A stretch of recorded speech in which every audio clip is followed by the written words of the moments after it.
Dios les bendiga, hermanos. Vamos a empezar el servicio de esta tarde. Si se pueden poner de pie. Vamos a iniciar pidiéndole a Dios que Él tome control de todo. Más Dios, gracias en los cielos, te damos infinitas gracias, Señor, por este día que nos has dado. Gracias por esta tarde que podemos estar aquí reunidos, Señor, para alabar tu nombre, Señor. Que tú seas el único exaltado en esta noche, Señor. Gracias porque tú nos has dado las fuerzas, Señor, para poder estar aquí, Señor, para hacer las tareas que hicimos hoy, Señor, y que tú seas el único glorificado. Cuídanos en todo momento, Señor, a entonar este himno, Señor, que tú seas glorificado, Señor, y que tú seas tu siervo que va a traer la meditación, Señor, que tú le uses, Señor, y que Él abre solamente tu palabra, Señor, y no palabra humana. Que tú estás sobrando a nosotros en todo momento, Señor, y que tú nos ayudes en todo el nombre de Jesús. Te damos las gracias. Amén. Amén. Vamos a dar este himno para la honra y gloria de Dios.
Vamos a dar tiempo a la meditación de esta tarde.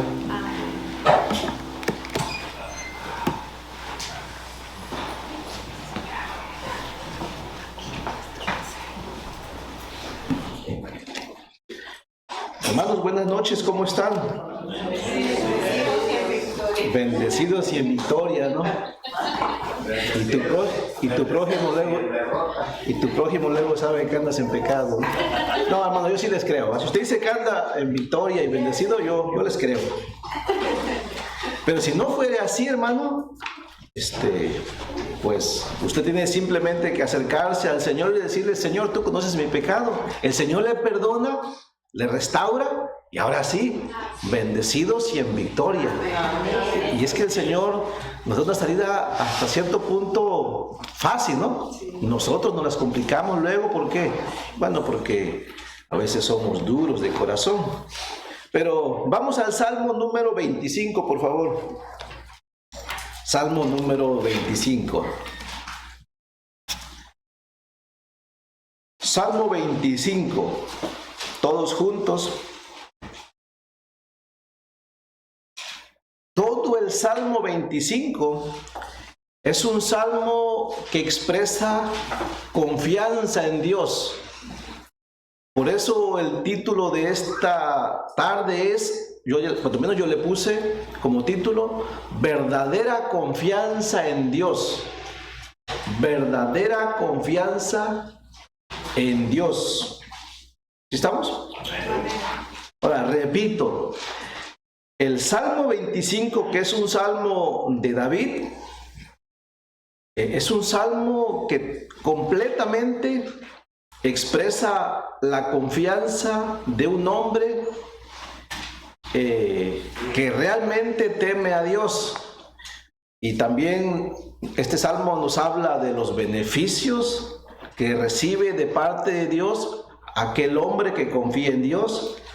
También nos habla de la actitud de aquel hombre que confía en Dios. Y por supuesto, también nos deja saber cuál es la actitud de un hombre que no confía en Dios, y también nos deja saber, lógicamente, cuál es el resultado o las consecuencias de un hombre que no confía en Dios. Así es que vamos a leer, miren, vamos a leer todo el Salmo 25, pero únicamente vamos a tomar esta tarde del verso 1 al verso 3. Son 22 versículos. Por cierto, yo no voy a hablar de eso, pero el Salmo 25 también es conocido como un salmo acróstico. ¿A qué significa eso? Bueno, significa que cada versículo comienza con una letra del alfabeto hebreo. Por ejemplo, el verso 1 empieza con la letra Aleph, que es la primera letra del alfabeto griego, y así hasta llegar al verso 22. Eso nada más es como comentario, ¿ok? Nosotros ni sabemos hebreo en realidad. Y nuestra traducción no lo deja claro tampoco, ¿no? Así es que vamos a leer todo el Salmo 25, ¿qué le parece?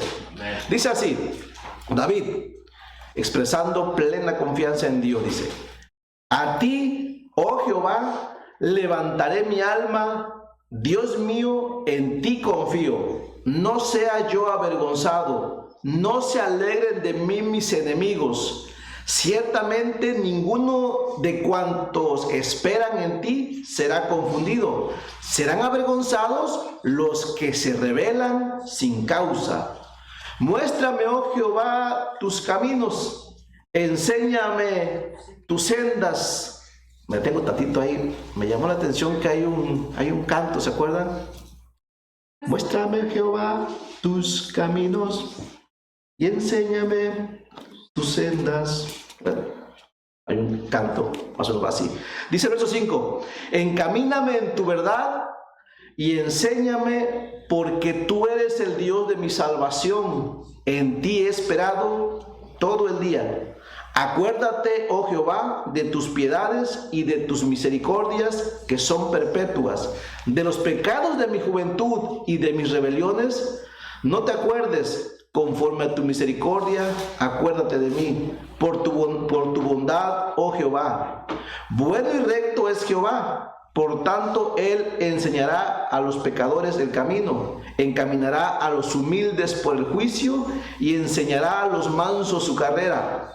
Todas las sendas de Jehová son misericordia y verdad. Esto es importante, el verso 10, No escuche, todas las sendas de Jehová son misericordia y verdad para los que guardan su pacto y sus testimonios, para los que realmente creen en Dios, Verso 11: por amor de tu nombre, oh Jehová, perdonarás también mi pecado, que es grande.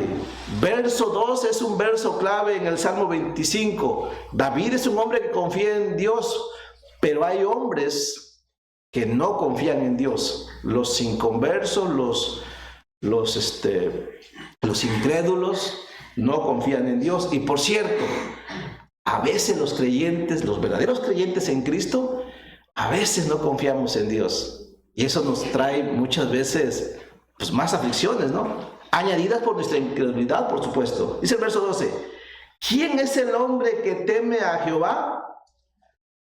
Él le enseñará el camino que ha de escoger. Gozará él de bienestar y su descendencia heredará la tierra. La comunión íntima de Jehová es con los que le temen, y a ellos hará conocer su pacto. Mis ojos están siempre hacia Jehová, porque Él sacará mis pies de la red.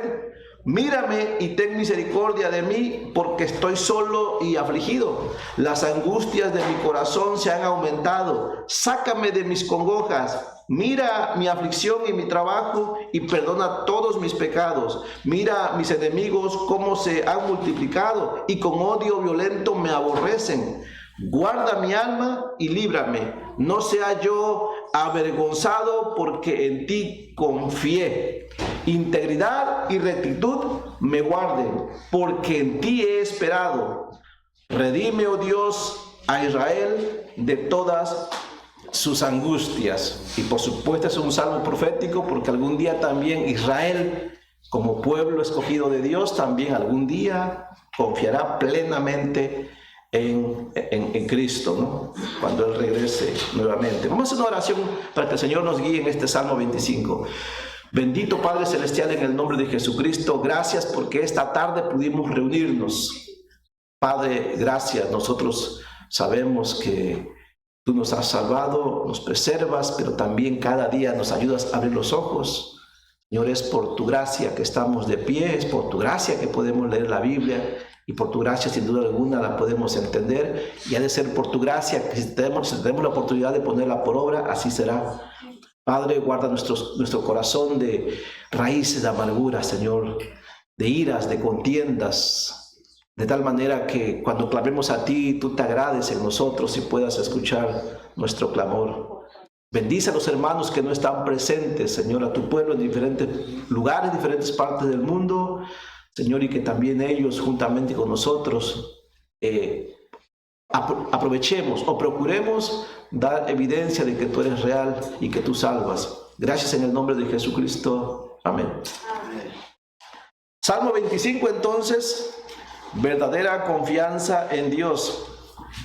Ya mencioné que este es un salmo que expresa plena confianza en Dios, en este caso de parte del rey David, y como todos los salmos es un salmo cantado, ¿ok? Esta es una oración de David y se puede aprender mucho. ¿Por qué? ¿Por qué podemos aprender mucho de este salmo? Bueno, porque del verso 1 al verso 3 y aún en el verso 20 nos deja saber David que los hombres pueden clamar a Dios, o dicho de esta manera, puede haber dos hombres que clamen a Dios, pero a veces los dos hombres, o uno de esos hombres, no confía en Dios. ¿Ahora sí me entiende? Usted y yo inclusive podríamos estar clamando a Dios sin confiar en Dios, ¿no? A veces decimos, Señor, estoy delante de Ti porque hay un proyecto en la puerta y quiero que Tú me dirijas, ¿no? Pero a veces pasa que usted ya decidió ese proyecto. ¿Sí me entiende? Ya no me está clamando por mera costumbre, ¿ok? Pero a veces uno ya decidió hacer ese proyecto. Ahora, ¿eso es confianza en Dios? No, por supuesto que no, ¿verdad? Claro que no. Bueno, esa es la idea. David es un hombre extraordinario en cuanto a la oración, porque él sí está clamando a Dios. Y Dios nos deja saber que realmente la oración de David o su confianza en Dios es verdadera, tanto que sabemos que fue Dios el que dijo que David era un hombre conforme a su corazón. ¿Sí entendemos esa parte? Mira, hablamos del verso 1 al verso 3. Dice así, dice David, a Ti, oh Jehová, levantaré mi alma. Dios mío, en Ti confío. Solamente está ahí. O sea, cuando David está orando, David dice, a Ti voy a levantar mi alma. Lo que David está diciendo es, lo más importante de mí, o todo lo que tengo en mí que es importante, Dios te pertenece. O sea, Dios todo es tuyo, ¿no? ¿Y qué es más importante que el alma? Pues nada, lo único que tenemos es el alma, ¿no? Así es que David está exponiendo su confianza a Dios. Pero quiero que tengan en cuenta esto, y esto es lo que tenemos que aprender. Escuche, exclamar a través de una oración a Dios, diciéndole que confiamos en Él, y realmente confiar en Dios son dos cosas diferentes. Repito, exclamar con las palabras a Dios que confiamos en Él y confiar verdaderamente en Él son dos cosas diferentes. ¿Sí me entiende? Amén. Confiar, exclamar a Dios y decirle, Dios, yo confío en ti, eso es fácil, ¿sí o no? Es fácil. Es más, lo sabemos a veces, lo hacemos hasta automático, ¿no? Como que ya lo aprendimos. Señor, tú sabes que yo confío en ti, no sé. No está tan complicado, ¿no? ¿Saben cuál es lo complicado? Realmente depender de Dios. Esa es la parte difícil, ¿no? Realmente estar convencido de que vamos a hacer exactamente lo que Dios dice, aunque ya en las circunstancias nos parezca difícil, nos parezca ilógico. Entonces es muy diferente clamar a realmente confiar. Pero en David entendemos que él tenía las dos cosas.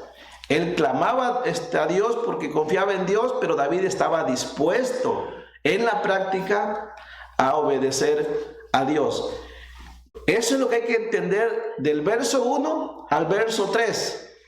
Porque del verso 4 en adelante, a usted y a mí me va a servir si realmente yo soy como David del verso 1 al verso 3. Es decir, si yo no estoy dispuesto a confiar en Dios, lo que se dice del verso 4 hasta el verso 22 no me va a servir de mucho. ¿Sí me entiende? ¿Por qué? Porque lo que dice del verso 4 al verso 23 es la manera en la cual Dios quiere guiarnos. Las cosas que Dios quiere que hagamos. Las cosas que nosotros necesitamos hacer. Repito, pero si nada más yo voy a clamar, pero no estoy dispuesto a obedecer, pues no va a aprovechar de mucho, ¿ok? Entonces, quiero que meditemos el día de hoy en esto. Cuando yo clamo a Dios, ¿realmente es porque estoy confiando en Dios? ¿O mi clamor solamente es un mandamiento aprendido de memoria? Ahora, hago esta pregunta. ¿Sí será que habrá hombres que claman a Dios, pero no confían en Dios realmente? ¿Usted qué opina? Sí hay, ¿cómo no? Sí, ojalá. Ya sabemos que los inconversos son así. Un inconverso puede pararse y clamar a Dios, pero él no confía en Dios. Es más, no confía en Dios, que cuando le predicas el evangelio de salvación, que es gratuito, él lo rechaza. Él no confía en Dios. ¿Sí me entiende? Pero habemos creyentes verdaderos que aún tenemos ese problema. Por ejemplo, miren, si usted va conmigo, no pierda Salmo 24, por favor, pero vaya conmigo a Isaías capítulo 29 en el verso 13. Vamos todos juntos, ¿qué le parece? Pero sí vamos en serio, O sea, Isaías 29, estás atrasito. Isaías 29, en el verso 13. Y voy a confiar que hoy sí puse los textos correctos.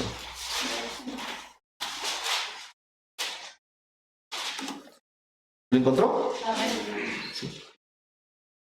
Aquí es Dios hablando a Israel, a su pueblo, que sacó de Egipto, y amonestándoles, porque llegó el punto de que este pueblo, pues sí clamaba a Dios, sí presentaba sacrificios, pero este pueblo en este momento no estaba confiando en Dios. Por eso él le dice así en el verso 13, lo tiene, dice pues el Señor, porque este pueblo se acerca a mí, ¿y cómo? Y con su boca, ¿no? Hermanos, ojalá que usted y yo no hagamos eso, hay que meditarlo, ¿ok? Yo no sé, yo no conozco su corazón, Dios sí lo conoce, pero meditemos, porque nos reunimos los miércoles también para orar, ¿sí? Y los hermanos comparten con nosotros las necesidades que ellos tienen, y nosotros, pues ellos esperan que nosotros realmente confiemos en Dios, ¿cierto? Y Dios sabe.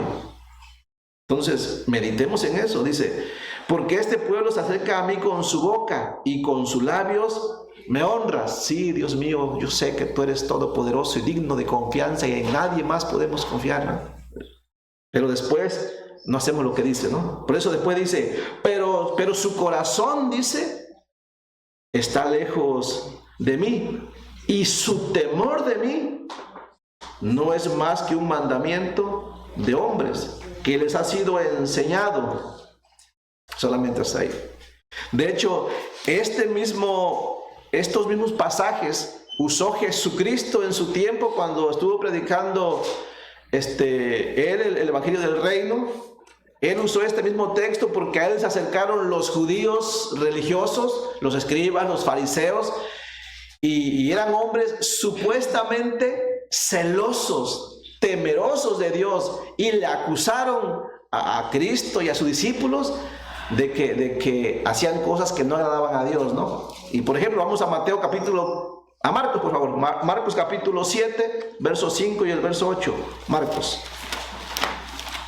Marcos capítulo 7, verso 5 y el verso 8.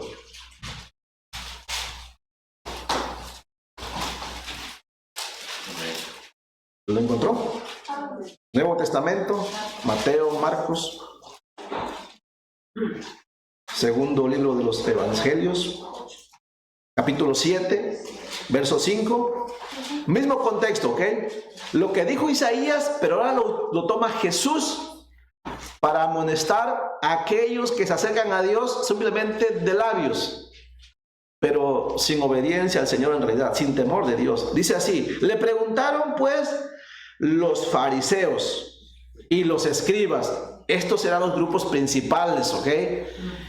Líderes religiosos, espirituales, en aquel tiempo, los que debían ir por delante, ¿no? Y le dicen a Cristo: ¿por qué tus discípulos no andan conforme? Y no dicen conforme a la Biblia, ¿ok? No dicen conforme a la ley. No dicen ellos, no andan conforme a la tradición de los ancianos. Cuando escuche usted la tradición de los ancianos, significa simplemente mandamientos de hombres, pensamientos de hombres, ideas de hombres. No tiene nada que ver con la Biblia, ¿ok? Dice, sino que comen pan con las manos inmundas. Y no es que comieran pan con las manos inmundas, sí se lavaban. Solamente que una tradición que se inventaron los ancianos, los religiosos, era que tenían que lavarse las manos 7 veces. Si no te las lavabas 7 veces, comías con las manos inmundas y era un pecado según la ley, ¿no? No, la ley nunca dijo que tienes que lavarte 7 veces. Si habla de lavamientos, y tenía un propósito, ¿ok? Nosotros necesitamos ser lavados de nuestros pecados, de un propósito, pero no 7 veces, ¿ok? Eso fue invento de ellos, ¿no? Dice, respondiendo él les dijo: hipócritas, dice, bien profetizó de vosotros Isaías. Leímos Isaías, ¿no? Sí, fue ese texto. Dice, como está escrito, este pueblo de labios me honra, mas su corazón está lejos de mí, pues en vano me honran, enseñando como doctrinas mandamientos de hombres. Dice, porque dejando el mandamiento de Dios, os aferráis a la tradición de los hombres, a inventos de hombres, ¿no? Los lavamientos de los jarros y de los vasos de beber, y hacéis muchas otras cosas semejantes, ¿no? Y así invalidaban la misma ley, la misma palabra de Dios. Ahora, con eso les quise dejar ver que sí hay hombres que pueden clamar a Dios, pero no temen a Dios, ¿ok? Ahora, aquí hay una pregunta. Estamos en el Salmo 25, ¿ok? ¿Cuál será el motivo por el cual muchos verdaderos creyentes, no voy a hablar de los incrédulos porque ya sabemos los motivos, ¿ok? Pero ¿cuál es el motivo por el cual muchos verdaderos creyentes fallan en confiar en Dios, aunque oran fervientemente? Si usted ha visto creyentes orar fervientemente, ahora yo no sé si confían en Dios o no, pero sí puede haber un caso, ¿ok? ¿Cuál es el motivo por el cual muchos verdaderos creyentes fallan en confiar en Dios, aunque se les mire orar fervientemente como otros? Puede haber varios motivos. David nos deja saber un motivo en especial. Veamos el Salmo 25, que es donde estamos, por favor. ¿Sí? Dice ahí en el verso 2. Recuerden que David dice: a ti, oh Jehová, levantaré mi alma, Dios mío, en ti confío. Dice el verso 2.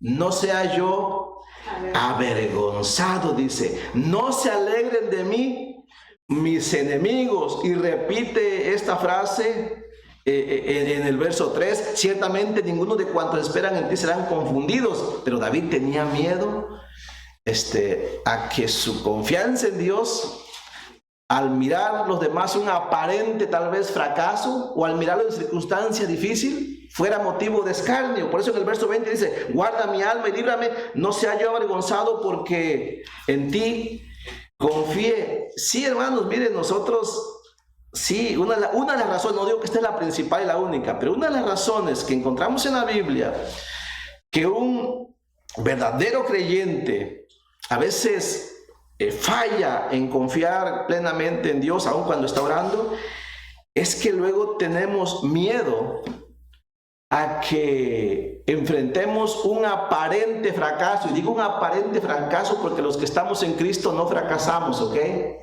Pasamos circunstancias difíciles, pero nosotros estamos luchando o librando una batalla que Cristo ya ganó. ¿Sí sabes eso, verdad? Sí, es que nosotros pensamos a veces que no, que tal vez si confiamos en Cristo y los demás miran que después nos va mal, se van a burlar de nosotros. ¿Existe ese temor? Sí, sí existe, hermanos. Hay que tener mucho cuidado con el temor al aparente fracaso que da lugar después a la burla, al escarnio.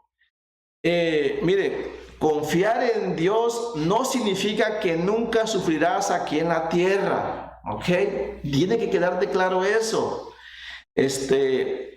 Esperar en Dios no significa que tarde o temprano vas a recibir eso que pediste. Tampoco significa eso. Dios te lo puede dar, sí, o no te lo puede conceder. Miren, confiar en Dios, como David lo está exponiendo, es más bien, o significa que Dios siempre estará contigo en medio de cualquier adversidad, que nunca te va a dejar y que nunca vas a sufrir la vergüenza de la derrota, porque al final nosotros siempre seremos ganadores.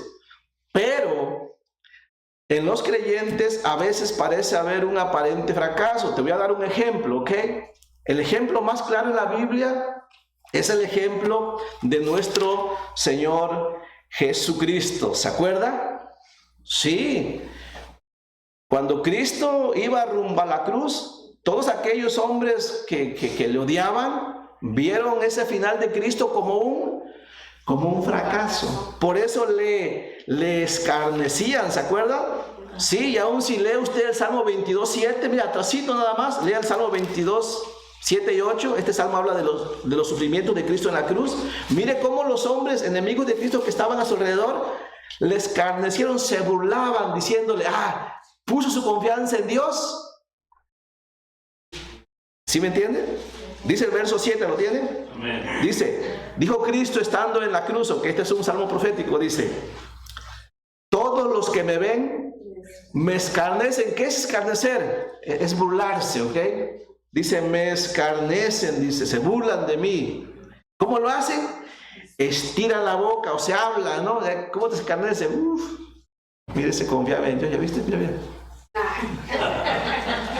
¿Le ha tocado? ¿Sí?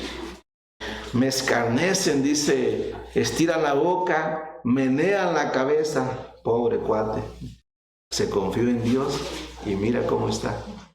¿Cierto o no? Sí. Menean la cabeza, dice, se encomendó a Jehová, líbrele él, sálvele, puesto que en él se complacía. Sí, hermanos, si hay temor, Jesucristo mismo lo experimentó. ¿Saben ustedes que de las tantas herramientas que tiene Satanás para quitarle la confianza en Cristo a los creyentes es la burla? Hay varias, ¿ok? La burla es una de ellas. De hecho, si usted va conmigo a Nehemías capítulo 4, por ejemplo, está hacia atrás, hermanos. Está antes de Job, está Esdras, después está Nehemías, capítulo 4. ¿Lo tiene? En el verso 4. ¿Tienen?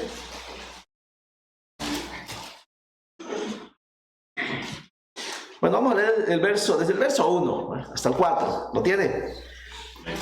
Se está reparando el muro de Jerusalén después de 70 años de cautiverio en Babilonia. Y esa es una gran obra, ¿ok? Pero se levanta el enemigo y los quiere detener. Y el enemigo aquí usa varias herramientas. Una de ellas es la burla, otra es el miedo, ¿ok? Pero una de ellas es el escarnio. Y los hombres se desaniman cuando piensan que van a recibir burlas. Sí, hermano, David está diciendo al Señor, no dejes que se burlen de mí, porque yo he confiado en ti. O sea, porque David sí sabía que confiar en Dios no era equivalente a que nunca voy a sufrir. No, claro que no. Dice el verso 1, cuando oyó Sanbalat que nosotros edificábamos el muro, se enojó y se enfureció en gran manera. E hizo burla, hizo escarnio de los judíos, se empezó a burlar de ellos. Y habló delante de sus hermanos y del ejército de Samaria y dijo, ¿qué hacen estos débiles judíos? Dice, ¿se permitirá volver a ofrecer sus sacrificios? ¿Acabarán en un día? ¿Resucitarán de los muertos del polvo las piedras que fueron quemadas? Y estaba junto a él Tobías amonita, el cual dijo, lo que ellos edifican del muro de piedra, si estuviera una zorra, lo derribará, dice. Y después dice Nehemías, ¿no? Oye, oh Dios nuestro, que somos objeto de su menosprecio, y vuelve el baldón de ellos sobre su cabeza y entrégalos por despojo en la tierra de su cautiverio. ¿Les estaba doliendo la burla, el escarnio? Sí, hermanos, eso desanima a cualquiera. O sea, seamos realistas. Estamos en este cuerpo, tenemos esta naturaleza. No me diga usted, hermano, yo confío tanto en Dios que a mí la burla. No es cierto. Sí, sí nos da pesar que tengan que burlarse de nosotros. Se siente terrible y hay que enfrentarlo. Pero así se demuestra realmente qué hombre confía en Dios. Por eso digo, confiar en Dios no significa que nunca sufrirás aquí en la tierra, que nunca pasarás adversidad, ¿no? Sí, de hecho la adversidad es buena porque la usa Dios para madurar nuestra fe, formar nuestro carácter. Y la disciplina, pues también es buena, aunque la disciplina viene a causa de nuestros pecados, ¿no? Pero es buena, ¿ok? Aunque al momento, al tiempo presente, no es motivo de gozo, ¿no? Pero después, bien aplicada, produce justicia, frutos de justicia, dice Pablo, ¿no? Además, hermanos, repito esto, que nos quede claro. Aunque nosotros vamos a enfrentar aparentes fracasos delante de los hombres, nosotros en Cristo nunca fracasamos. Tal vez a usted le parezca ilógico, hermano, ¿cómo no vamos a fracasar? ¿No ve cómo me está yendo? No, mi hermano, estamos en un mundo caído, ¿sí me entiende? Estamos en un mundo lleno de pecado, todos sufren, los inconversos sufren, los creyentes también, pero en Cristo, así que voy a usar esta palabra correctamente, aquí sí se usa correctamente. En Cristo tenemos una predestinación, ¿y cuál es? Una de ellas es que algún día estaremos delante de Él en su presencia con un cuerpo glorificado. Eso nadie lo puede evitar, ¿ok? Algún día no tendremos esta naturaleza. ¿Ok? Algún día no batallaremos con el pecado. Algún día se acabará el dolor para nosotros. Algún día llegaremos a su gloria. Lea conmigo Romanos 8:35, tiene que ver con esto. Romanos 8:35. Dice Romanos 8:35. Y no pierda el Salmo 25. Texto que todo Romanos capítulo 8 habla de seguridad de salvación, mi hermano. Si usted quiere saber qué tan seguro está en Cristo, lea Romanos capítulo 8 del verso 1 hasta el verso 39. Pero dice el verso 35, desde ahí nada más, ¿lo tiene? Dice Romanos 8:35, ¿quién nos separará del amor de Cristo? Y te da una lista, ¿no? Tribulación o angustia, o persecución, o hambre o desnudez, o peligro o espada. O sea, significa que sí podemos enfrentar eso. ¿Qué cosa, mi hermano? Ahí te va. Tribulación, ¿sí? Angustia, persecución, hambre, desnudez, ¿Peligro? ¿Espada? Sí. Pero dice, como está escrito, por causa de ti somos muertos todo el tiempo. Somos contados como ovejas de matadero. Pero dice en el verso 37, antes dice, en todas estas cosas, ¿cuáles? Las que mencionamos, ¿ok? Somos, no dice, interesante, no dice que somos vencedores, ¿ok? Dice que somos más que vencedores por medio de aquel que nos amó. Y si me entiende, dice el verso 38, por lo cual, dice Pablo, estoy seguro, por eso le dije, hay aparentes fracasos nada más para los que están en Cristo, ¿ok? Por lo cual estoy seguro de que ni la muerte, ni la vida, ni los ángeles, ni principados, ni potestades, ni lo presente, ni lo porvenir, ni lo alto, ni lo profundo, y por si quedó alguna duda, dice, ni ninguna otra cosa creada nos podrá separar del amor de Dios que es en Cristo Jesús, Señor nuestro. Así es que tenemos que ser como David, confiar en Dios, a pesar de que podemos sufrir el escarnio, a causa de que a veces tendremos que pasar pruebas, adversidades, como la pasan todos los hombres aquí en la tierra, ¿ok? Sí entendemos esa parte, ¿verdad? Está claro.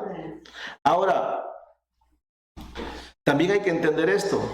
Los que claman a Dios, como David, ahí estamos en el Salmo 25, David está clamando en el Salmo 25, está diciendo, oh Jehová, a ti, oh Jehová, levantaré mi alma, Dios mío, en ti confío. Así es que los que claman dependencia en Dios, hermanos, sí se esfuerzan por andar en su temor, ¿ok?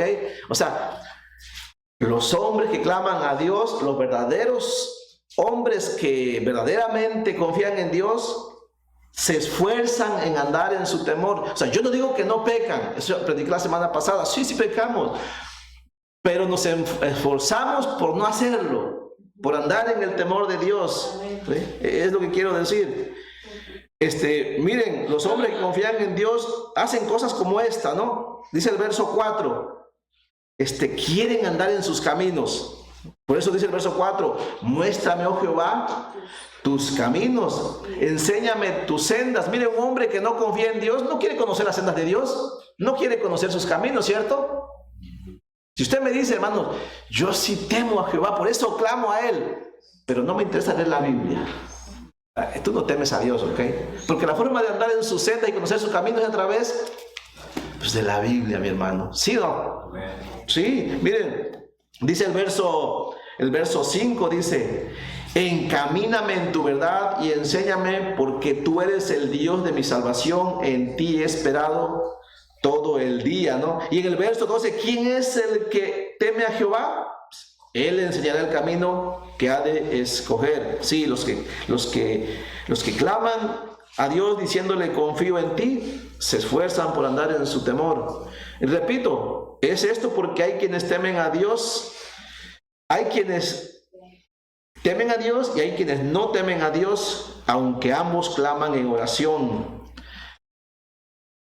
Miren, puse aquí una pequeña lista de la actitud, según lo que encuentro aquí en el Salmo 25, de aquellos que realmente confían en Dios. La lista puede ser más grande, yo puse una pequeña lista, ¿ok? De la actitud de aquellas personas que confían en Dios, como David en este caso.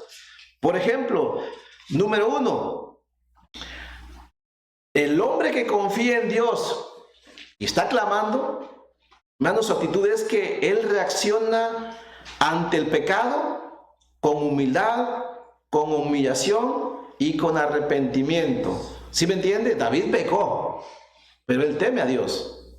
Por eso clama a Dios. ¿Y cómo fue su reacción? Ya conocemos la historia de David, ¿cierto? Por eso dice en el verso 1, a ti, oh Jehová, levantaré mi alma. Dios mío, dice, en ti confío, ¿no? Y más adelante encontramos cómo él está reconociendo su pecado. Algo más, los hombres que confían plenamente en Dios confiesan su pecado, no solamente lo reconocen, lo confiesan. Dice el verso 11 del Salmo 25, dice el verso 11, ¿lo tiene? Dice así, el verso 11, por amor de tu nombre, dice, oh Jehová, perdonarás también mi pecado que es que es grande, ¿no? Es un hombre confesando su pecado. O sea, David no es como algunos de nosotros, ¿no? A veces, tal vez pudiera ser yo. Señor, estoy delante de ti porque no es que pequé, es que cometí un error. Cometí un fallo. Ay, David no hacía eso, ¿ok? Dice, Señor, mi pecado, tengo un pecado, y ese pecado es grande, dice. El hombre que confía realmente en Dios, también le pesan sus pecados. Hablé sobre la conciencia, ¿cierto? Sí, hermano, un hombre que confía en Dios no puede vivir sin que su pecado le esté molestando. Dice el verso 7 del Salmo 25, ¿lo tiene ahí? David dijo, de los pecados de mi juventud y de mis rebeliones no te acuerdes, dice, conforme a tu misericordia, acuérdate de mí por tu bondad, oh Jehová. Y aquí David usa dos palabras para hablar de cómo ha fallado a Dios, ¿no? Y usa la palabra pecado y rebeliones. ¿Se acuerdan qué es rebeliones? Es traspasar la línea que Dios ha trazado, ¿no? Para que no pases de ahí. Miren, los hombres que verdaderamente confían en Dios reconocen que solamente Dios salva, que no hay salvación en ninguna otra parte, ¿ok? O sea, los creyentes que realmente confían en Dios, hermanos, vamos a Dios, ¿ok?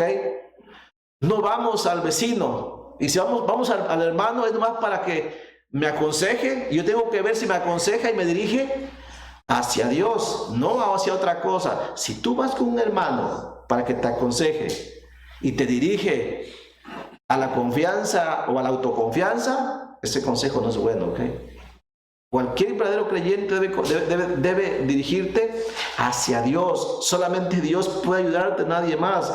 Dice el verso 5, dice, encamíname en tu verdad y enséñame, porque tú eres el Dios de mi salvación. En ti he esperado todo el día, dice. El hombre que verdaderamente confía en Dios, hermanos, ellos consultan a Dios, pues solo Dios sabe lo que nos conviene. Por eso dice en el verso 5 también, ¿no? En ti he esperado todo el día. Los hombres que confían en Dios, aunque temen a la vergüenza, o sea, al escarnio, aún así ellos se encomiendan a Dios. David tenía temor a la vergüenza. Sí, por eso el verso 2 dice, no se alegren de mí mis enemigos. Y en el verso 20 dice, guarda mi alma y líbrame, no sea yo avergonzado, porque en ti confié.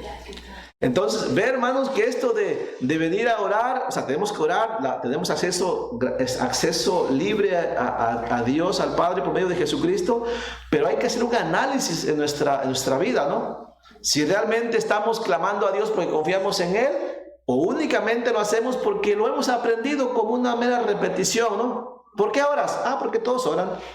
No, tiene que haber plena seguridad de que Dios es el único que nos puede ayudar, aunque pareciera que lo que Dios hace no está funcionando. Ahora, aquí hay algo más con respecto a la plena confianza en Dios.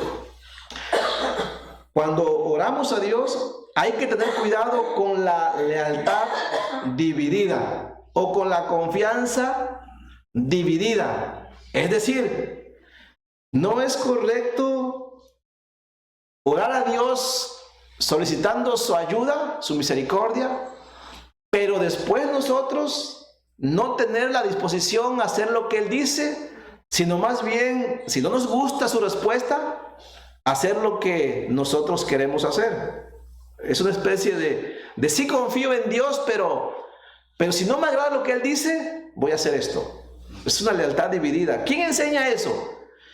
Bueno, eso lo enseña Santiago. Va de la mano con lo que vemos en la vida de David. David sí confiaba en Dios, y hay hombres que no confían en Dios aunque claman a Dios. Y Santiago nos dice, cuando clames a Dios, no dudes. Significa, acepta lo que Él dice y no hagas otra cosa diferente. Vamos a Santiago capítulo 1, por ejemplo, versos 6 y verso 8. Vaya conmigo rápidamente. Santiago capítulo 1. Santiago capítulo 1. ¿Lo tiene? Ahora, antes de comenzar, no tiene que contestarme, hermano, ¿ok? Pero vamos a hacer un un repaso así breve. En su mente, a ver, ¿alguna vez usted se ha puesto a orar, ha clamado a Dios diciéndole, Señor, estoy delante de ti porque tengo esta necesidad? Pero usted terminó haciendo lo que usted quería hacer y no lo que Dios quería hacer. ¿Le ha pasado? No me conteste, ¿ok? Pero piénsele. Eso si usted oró a Dios, pero lo que Dios le dejó saber por la Biblia no estaba de acuerdo con lo que usted quería y usted terminó haciendo lo que usted quería, eso evidencia falta de confianza en Dios y tiene sus consecuencias, ¿ok? Por eso Santiago dijo en el capítulo 1, verso 6 al verso 8, ¿lo tiene? Amén. Y habla sobre la necesidad de pedir sabiduría a Dios. ¿No? ¿Necesitamos sabiduría, sí o no? Sí. Pero lo que Dios te diga y lo que me diga a mí, eso hay que hacer, ¿ok? ¿Ahora eso es fácil? No, hermanos. ¿Cuántas veces a mí me ha tocado ver casos en los cuales alguien está, me preguntan, en mi caso, ¿verdad? Hey, mire hermano, quiero hacer esto. Y yo digo, ok, mira, vamos a ver qué dice la Biblia. Pero cuando ya le dicen lo que dice la Biblia, no quieren. O sea, no nos gusta. Y hacemos cualquier otra cosa menos lo que dice la Biblia. Entonces, ¿para qué consultamos a Dios? Dice Santiago, el verso 6 al verso 8, ¿lo tiene? Dice, en el verso 5 dice, y si alguno de vosotros tiene falta de sabiduría, pídala a Dios, dice, el cual da a todos abundantemente y sin reproche, y les será dada. Pero después dice en el verso 6, pero pida con fe, o sea, así como David, ¿no? Con plena confianza, ¿no?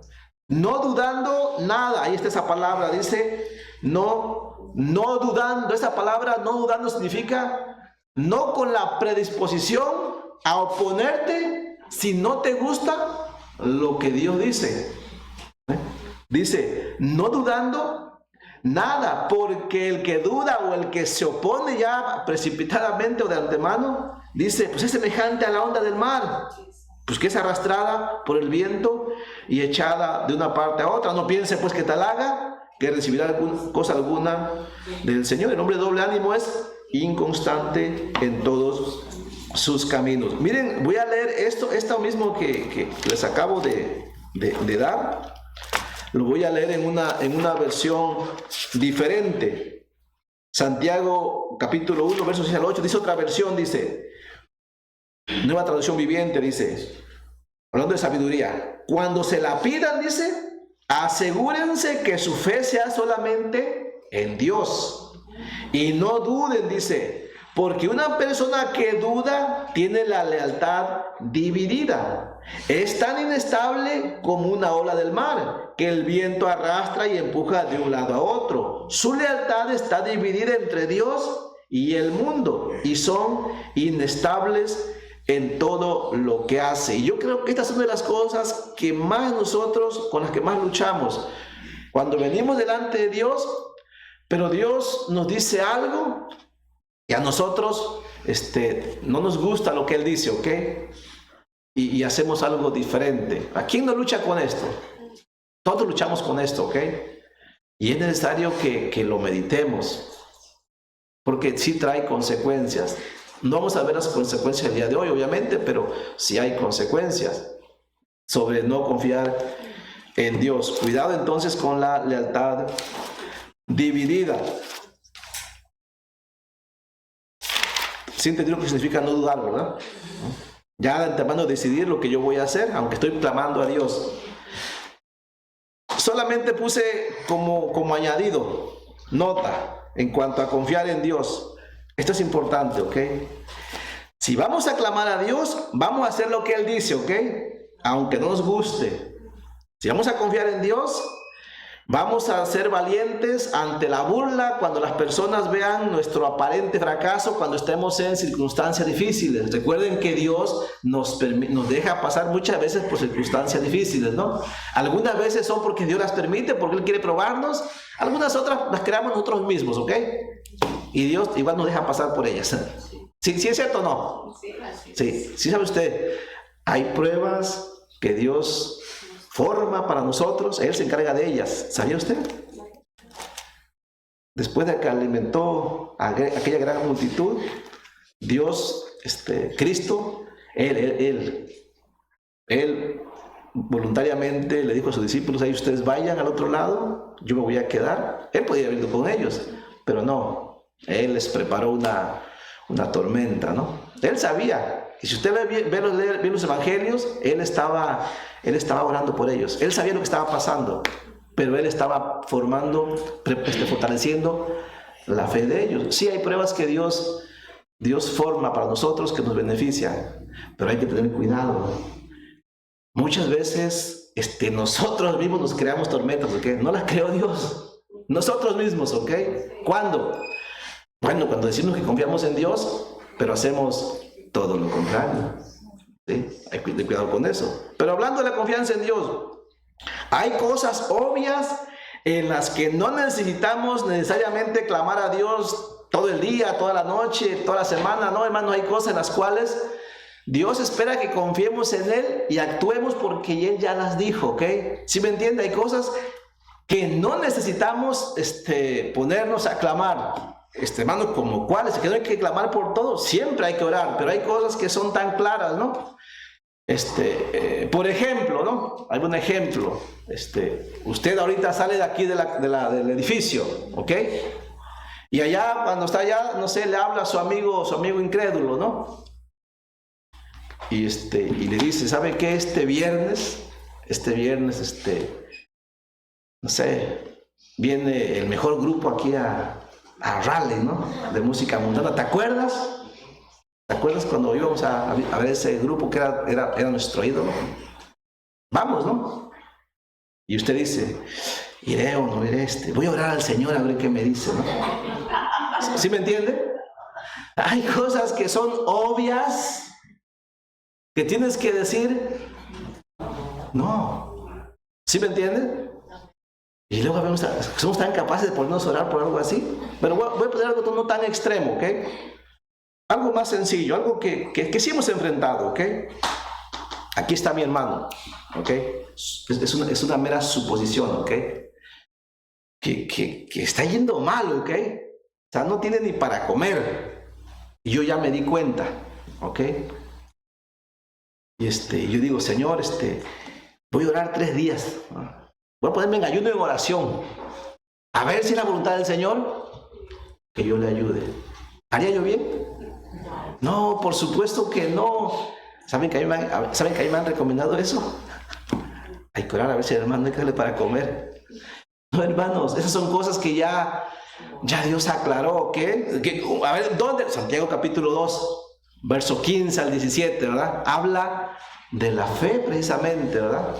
La fe sin obras es muerta, ¿ok? Y dice: y si alguno ve a su hermano que está desnudo, dice, y tiene necesidad de las cosas básicas, estoy parafraseando, ¿no? Y tú le miras y dices: vete, come y caliéntate, pero no le das las cosas que son necesarias para el cuerpo, ¿de qué sirve? Dice, ¿cierto o no? Sí, hermano.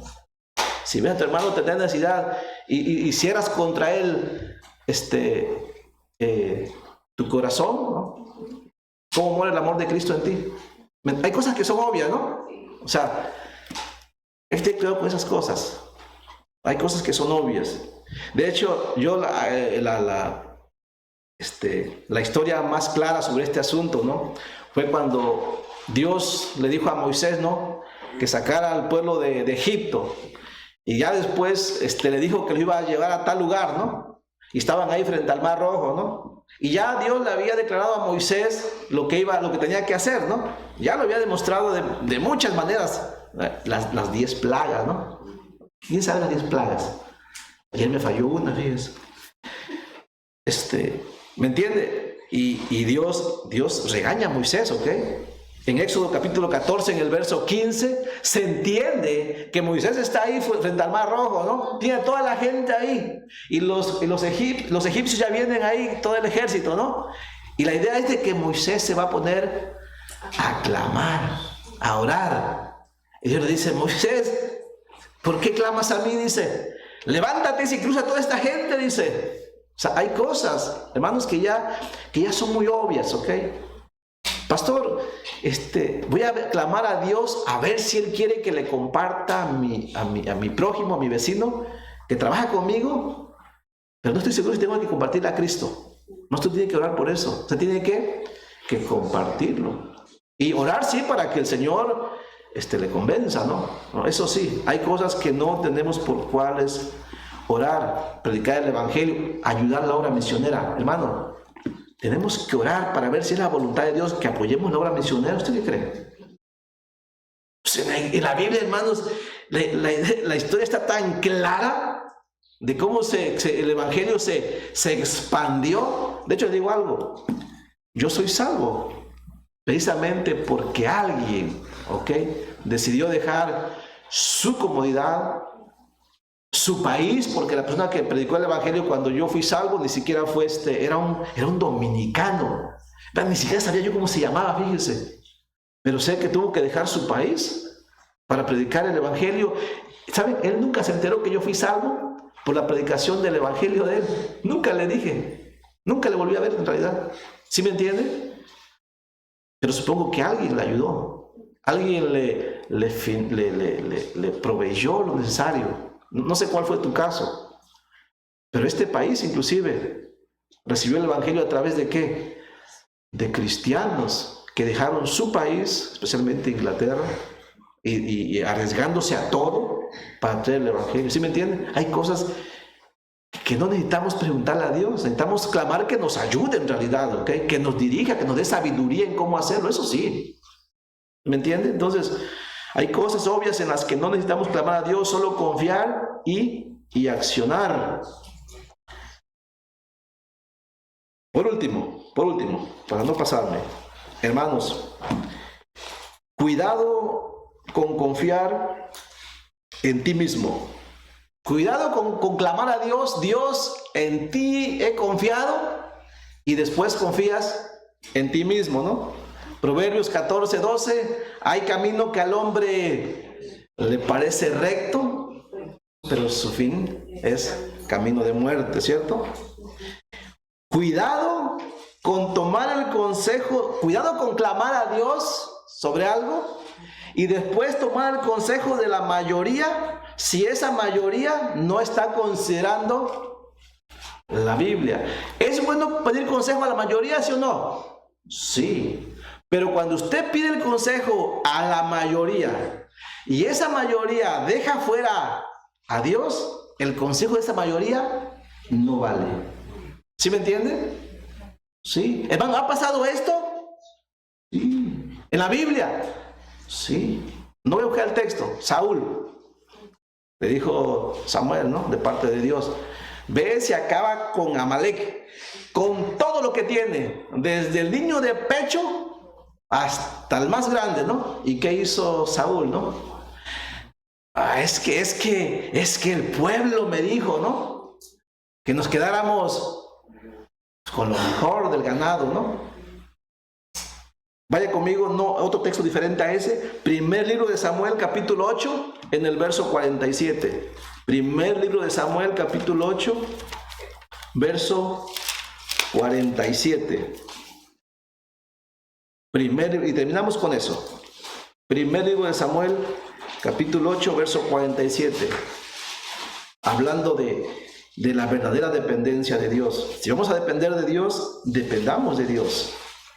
No vale pedir el consejo de la mayoría si la mayoría no confía en Dios.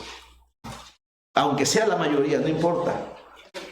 Primer libro de Samuel, capítulo 8, verso 4 al verso 7. ¿Lo tienen? Vamos a leer desde el verso, dice, desde el verso 1 dice: aconteció que habiendo Samuel envejecido, puso a sus hijos por jueces sobre Israel, y el nombre de su hijo primogénito fue Joel, y el nombre del segundo Abías, y eran jueces en Beerseba. Pero no anduvieron los hijos por los caminos de su padre, antes se volvieron tras la avaricia, dejándose sobornar y pervirtiendo el derecho. Verso 4. Entonces todos los ancianos de Israel, ahora, ¿eran necesarios los ancianos? Sí. Bueno, ¿era necesario para el pueblo? Sí. ¿Para dirigirlos? Sí. Dice, se juntaron y vinieron a Ramá para ver a Samuel. Ellos iban a darle un consejo a Samuel, una petición, no solamente que ellos ya habían abandonado su confianza en Dios. Y vinieron a Ramá para ver a Samuel, verso 5, y le dijeron: he aquí, dice, tú has envejecido y tus hijos no andan en tus caminos. Por tanto, dice, constitúyenos ahora un rey, dice, que nos juzgue como tienen todas las naciones. Hasta ese tiempo la voluntad de Dios es que Israel fuera juzgado a través de jueces. Sí llegaría el día, porque había una profecía, sí llegaría un tiempo en el cual Israel tendría que tener rey. Sí, había una profecía al respecto, ¿ok? Pero no era el tiempo todavía, ¿ok? Por eso se eligió a Saúl. ¿Sabe usted que Saúl no tenía derecho a ser el rey todavía? Pero fue escogido él porque del linaje de David tenían que esperar por lo menos 2 generaciones más todavía, a causa de un pecado en el pasado. Ese es otro tema. Pero no era el tiempo todavía. Pero ellos dijeron: no queremos la voluntad de Dios. Y la voluntad de Dios era que existan jueces. Y Samuel fue el último de ellos, ¿no? Ellos dijeron: nosotros queremos algo diferente. Y vino la multitud y le dijo a Samuel: esto es lo que queremos. ¿Y qué pasó? Bueno, dice el verso 6: pero no agradó a Samuel esta palabra de que dijeron: danos un rey que nos juzgue. Y Samuel oró a Jehová, y dijo Jehová a Samuel: oye la voz del pueblo en todo lo que te digan. Ahora, este es uno de esos casos en los cuales Dios dice: ¿sabe qué? Se han enunciado tanto que les voy a dar lo que quieren para que aprendan nada más. O sea, no es la voluntad de Dios, ¿ok? Aclaro, esta no es la voluntad de Dios. Pero como el pueblo se enneció, Dios dice: ok, como ya se eneciaron, que sufran ahora. ¿Ok? Le digo así: oye la voz del pueblo en todo lo que te digan, porque no te han desechado a ti, sino a mí me han desechado, para que no reine sobre ellos, dice. ¿Sí me entienden? ¿Quién es el hombre que confía en Jehová? Terminamos con este verso, Salmo 25:12. Leámoslo y usted medítelo en su propia vida y llévese esto a casa. Dijo David: ¿quién es el hombre que teme a Jehová? Él le enseñará el camino que ha de escoger. Si usted teme a Jehová y confía en Dios, Dios te va a enseñar el camino por el cual tienes que ir. Y ese camino seguramente te va a traer bendición. ¿Y por qué? Porque temes a Jehová, como lo hizo David.